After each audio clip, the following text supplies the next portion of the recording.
Hey guys, welcome back to my channel. This is me again, Teacher Pauline, and today let's talk about women's ways of knowing.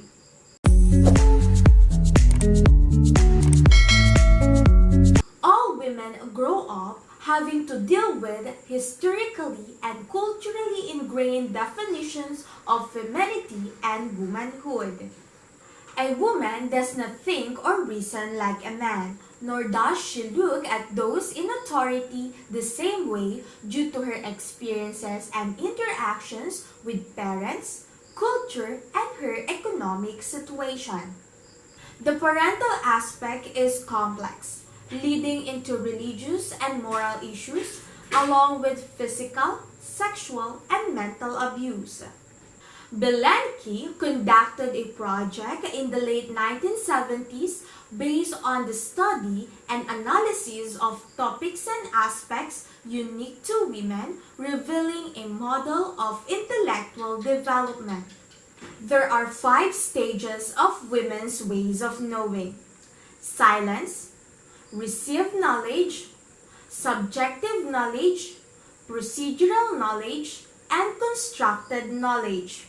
Silence. As a way of knowing, silence is an expression of blind obedience to authority as a means of avoiding trouble or punishment. The concept of silence refers to an absence of self-expression and personal voice. The authors indicated that individuals characterized by silence also found the use of words to be dangerous and that words were often used as weapons. Received knowledge. Carriers of this way of knowing rely on others for knowledge, even knowledge about themselves. They tend to learn by listening to others, lacking confidence in their own original ideas or thoughts. There is a heavy reliance on authority as a source of knowledge.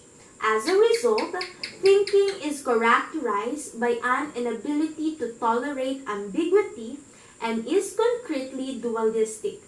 Everything is categorized as good or evil, us or them, and black or white with no shades in between.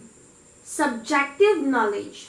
Subjective knowledge is highly individualistic because personal experience, inward listening, and intuition are major sources of knowledge.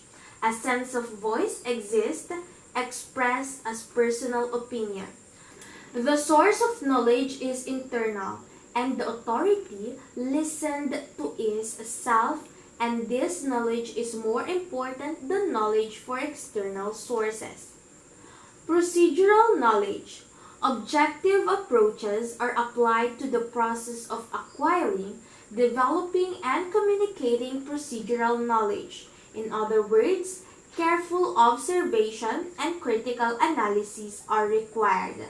Knowledge can come from multiple external sources, but only after careful internal critical analysis of the arguments provided by those sources. There exists awareness that others and oneself can be wrong, and an effort to remove the impact of feelings from the process of objective analysis. Constructed knowledge. This is an integrative view where both subjective and objective strategies apply to knowledge. Ambiguity is tolerated well, as are apparent contradictions in what one knows. There exists a strong, constantly developing sense of self in relation to the external world. Constructed knowledge involves belief that knowledge is relative to context and frame of reference, and a person is responsible for actively trying to understand by examining, questioning, and developing the systems that they will use for constructing knowledge. The women's development of knowledge is heavily influenced by their cultural experiences with authority, particularly in learning from family and schools. The author included an analysis of 5 different ways of knowing. This may very well express others' ways of knowing, based on their own experiences with majority culture, not only based on gender. Thank you for listening. For more related videos about this topic, don't forget to subscribe to my channel. Bye!